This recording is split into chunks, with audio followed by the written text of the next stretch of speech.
Assalamu alaikum wa rahmatullah, j'espère que vous allez bien. L'un des prophètes les plus mentionnés dans le Coran est Abraham, Ibrahim alayhi salam en arabe. Il est également très connu dans la Bible, Abraham étant le père d'une multitude de nations. En effet, de son fils Isaac va découler Jacob, et de ce dernier les tribus israélites. Et de son fils Ismaël découlent les tribus arabes. Le Coran parle de la foi inébranlable d'Abraham en Allah, qui lui a d'abord demandé de rejeter son peuple à cause de son idolâtrie et qu'il a plus tard testé de diverses façons. Cette vie parsemée d'épreuves de ce grand homme est donc le sujet principal de cette vidéo. Découvrons ensemble la vie de cet éminent prophète, tout de suite après la petite intro.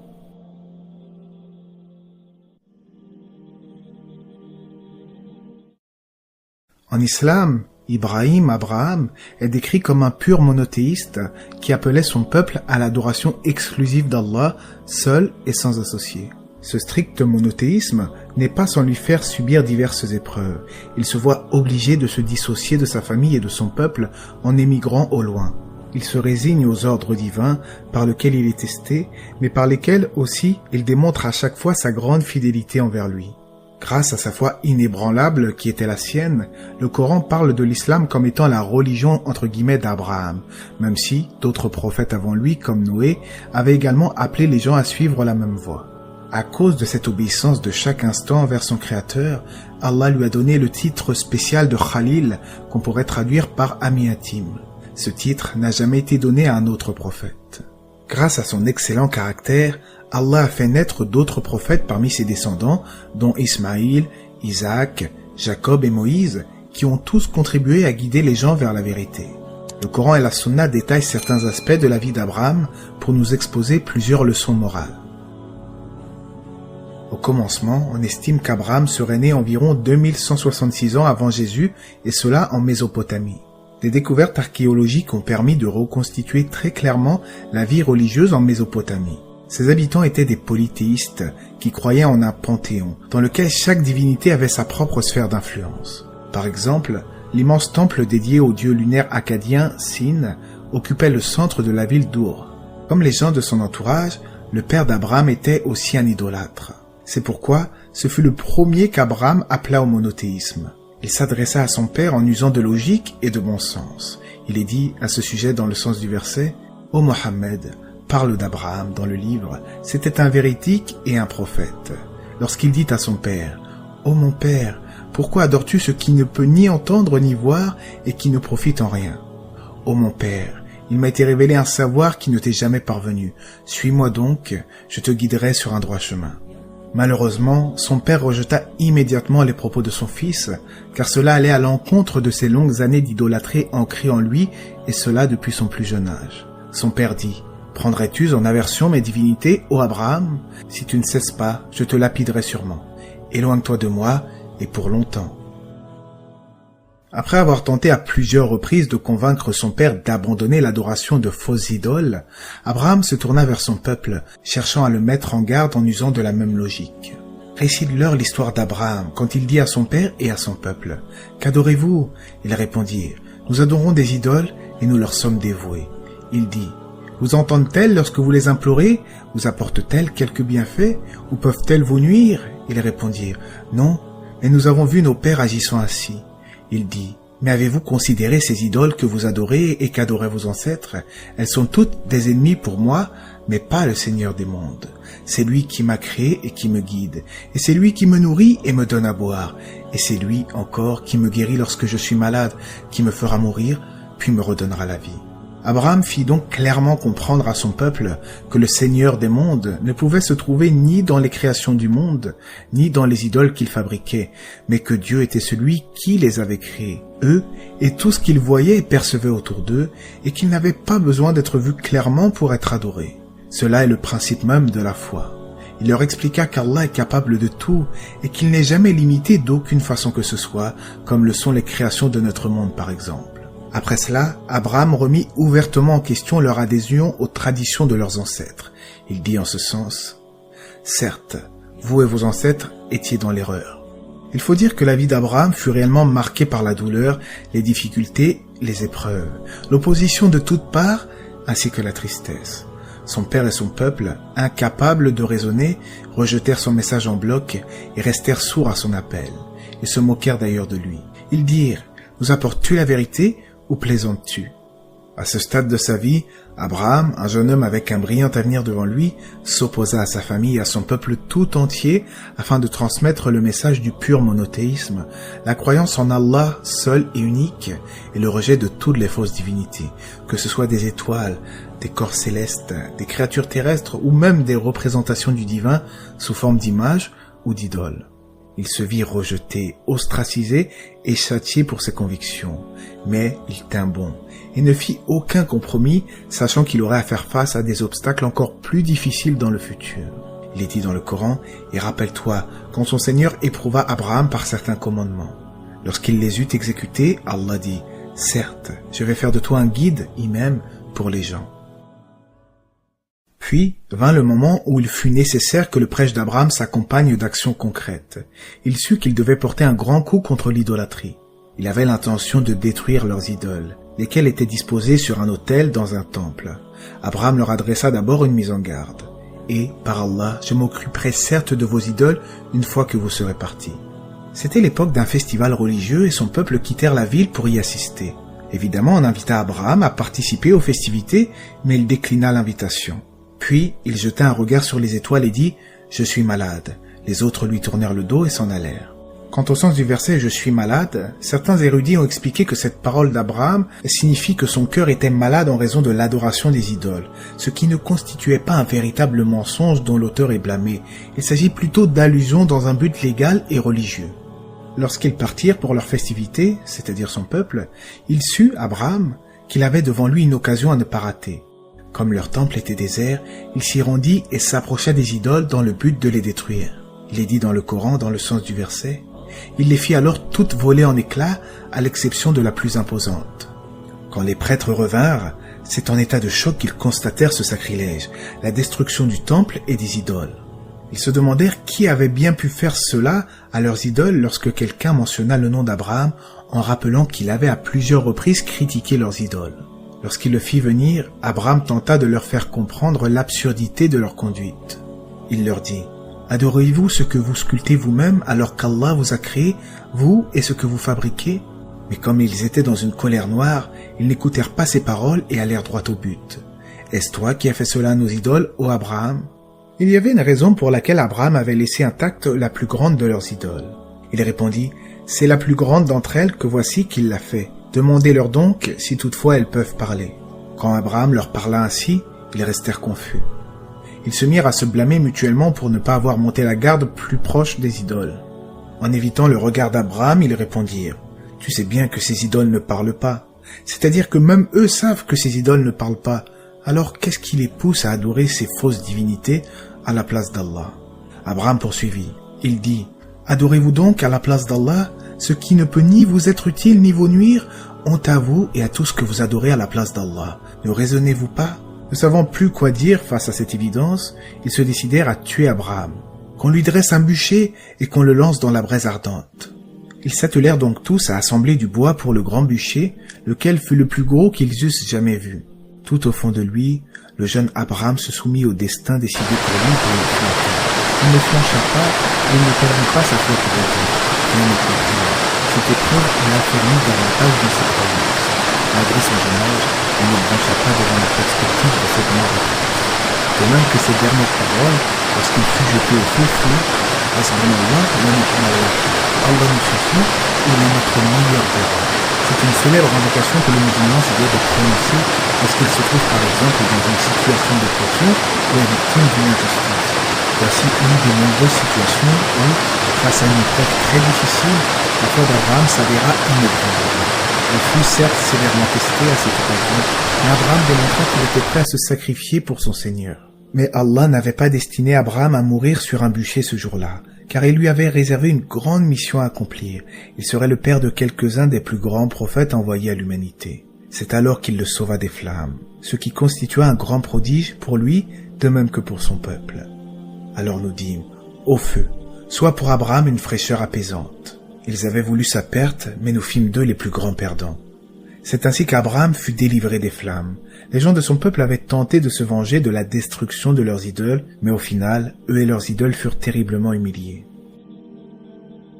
Le Coran rapporte une dispute entre Abraham et un roi, et certains érudits musulmans suggèrent que ce roi était Nemrod.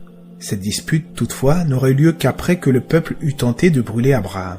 En effet, après qu'Allah eut sauvé Abraham du feu, on l'amena devant le roi qui, très pompeux, se crut meilleur que Dieu lui-même. Il argumenta avec le jeune homme, comme Allah rapporte dans le Coran, « N'as-tu pas considéré celui qui, parce qu'Allah lui avait donné la royauté, se disputa avec Abraham au sujet de son Seigneur ?» Mais la logique d'Abraham fut implacable. Abraham lui dit, « Mon Seigneur est celui qui donne la vie et la mort. » L'autre répondit, « Je donne aussi la vie et la mort. » Le roi fit ensuite venir 2 hommes condamnés à mort. Il en libéra un et va condamner l'autre à mort afin de démontrer qu'il a le pouvoir, soi-disant, de donner la vie et la mort. Cette réponse du roi était tout à fait déplacée, absurde et ridicule. Alors Abraham ne perdit pas de temps à débattre avec lui et lui sortit un argument tranchant qui le réduit au silence. Alors Abraham dit, « Allah fait lever le soleil à l'est, fais-le donc lever à l'ouest. » Le mécréant resta alors confondu. Allah ne guide point les gens injustes.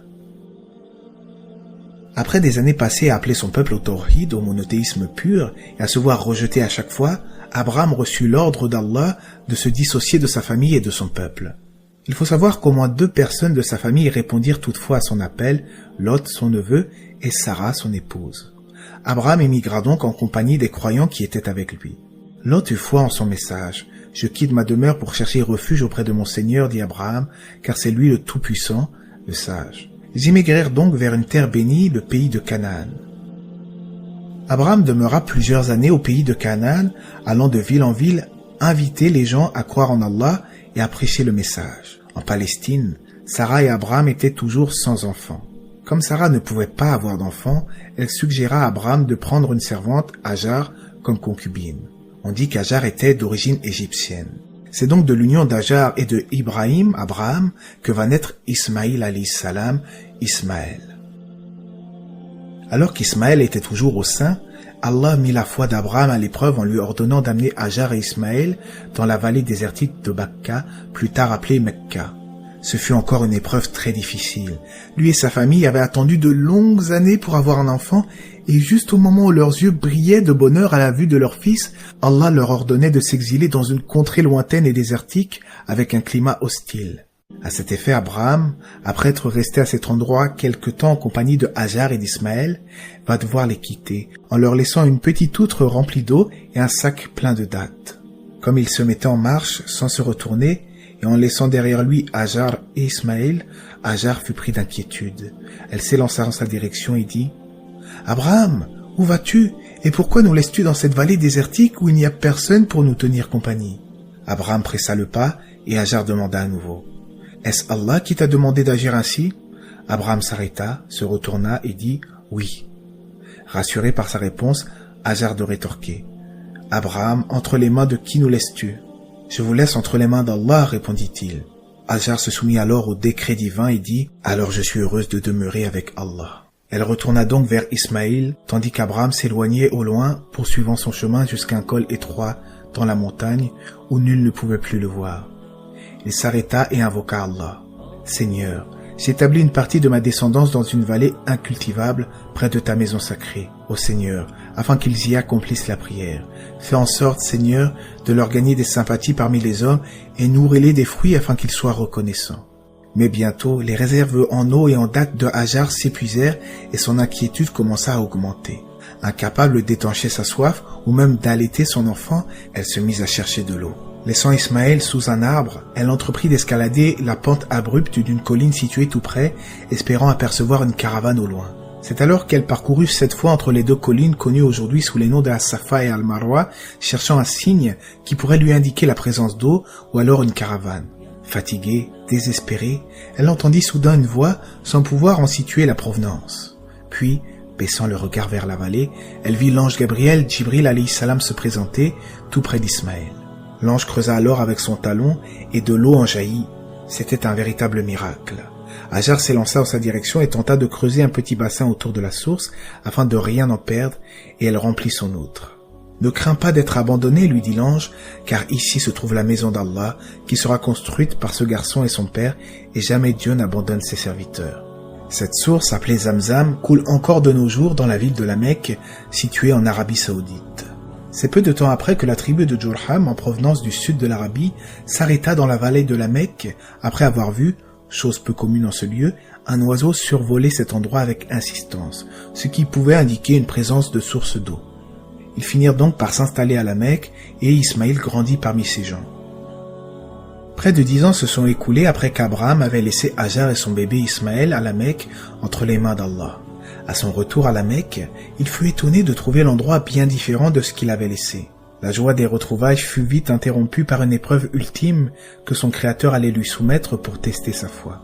En rêve, Allah ordonna à Abraham de sacrifier son fils, celui qu'il avait eu après des années de prière et qu'il venait de retrouver après 10 ans de séparation, à savoir son fils Ismaël. Ce n'est donc pas Isaac qui fut le sacrifié comme le prétendent les gens du livre. Abraham parla de son rêve à son fils Ismaël et lui demanda s'il comprenait bien ce qu'Allah lui ordonnait de faire. Nous lui annonçâmes donc la bonne nouvelle de la naissance d'un fils patient et indulgent. Et lorsque son fils fut en âge de l'accompagner, Abraham dit « Mon cher fils, je me suis vu en songe en train de te sacrifier.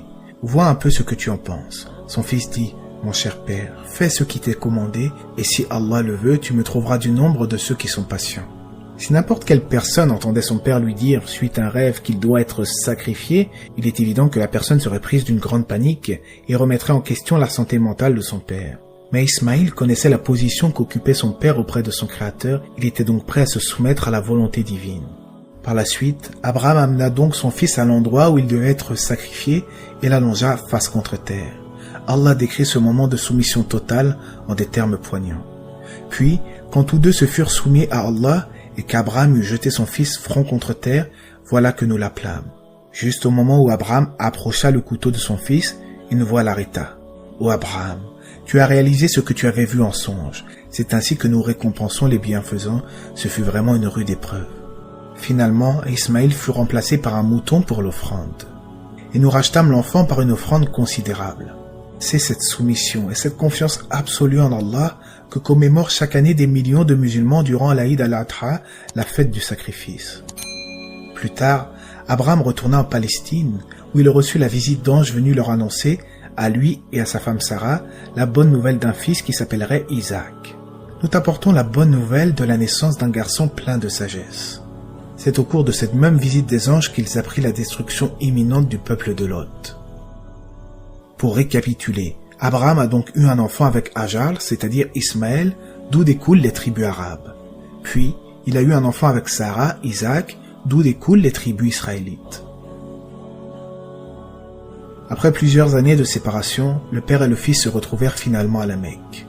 C'est au cours de ces retrouvailles qu'ils bâtirent, sous ordre d'Allah, la Kaaba, qui sera un sanctuaire pour l'humanité. Certains avis suggèrent que la Kaaba existait déjà avant le prophète Abraham et qu'il fut chargé de la rénover à partir de ses fondations, et Allah sait mieux.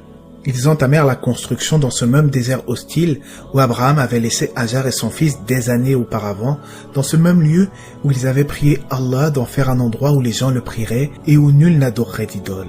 Il est dit dans le sens du verset, « Et rappelle-toi quand Abraham dit, « Seigneur, fais de cette cité un lieu sûr et préserve-moi, ainsi que mes enfants, de l'adoration des idoles. Seigneur, les idoles ont égaré beaucoup de gens, quiconque me suit est des miens, et quiconque me désobéit, c'est toi le pardonneur, le miséricordieux. » Abraham et Ismaël allaient donc établir la maison d'Allah, un lieu d'adoration en direction duquel tous les musulmans se tourneraient un jour pour prier, mais également un lieu de pèlerinage. Plusieurs versets dans le Coran décrivent d'ailleurs le caractère sacré de la Kaaba et la raison pour laquelle elle a été construite. Et rappelle-toi, lorsque nous fîmes de la maison, à la Mecque, un refuge et un sanctuaire pour les gens, en disant « Adoptez comme lieu de prière ce lieu où se tint Abraham pour prier. » Et nous commandâmes à Abraham et Ismaël « Purifiez ma maison pour ceux qui circulent autour et ceux qui y méditent, qui s'y inclinent et s'y prosternent en prière. » La Kaaba est le premier lieu d'adoration construit pour toute l'humanité, un lieu béni et une direction pour l'humanité.